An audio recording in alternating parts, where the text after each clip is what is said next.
Currency smuggling case में मुलविस model Ayan Ali ने पाकिस्तान वापस आने का ऐलान कर दिया।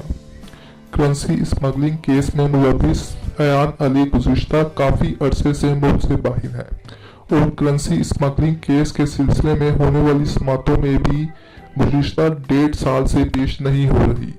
अयान अली की अदम पेशी पर अदालत कई बार इजहार बरहमी कर चुकी है, जबकि गुज़िश्ता समात पर कस्टम अदालत के जज ने अयान अली के नाकाबिल जमानत वारंट गिरफ्तारी जारी किए थे।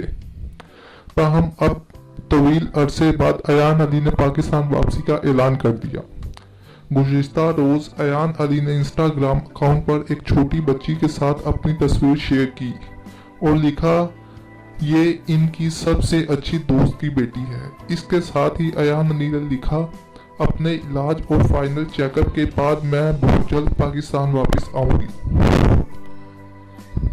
वाज़ेह रहे कि मॉडल अयान अली को 14 मार्च 2015 को इस्लामाबाद से दुबई जाते हुए बेनज़ीर इंटरनेशनल एयरपोर्ट पर करंसी स्मगलिंग केस के इल्जाम में गिरफ्तार किया गया था।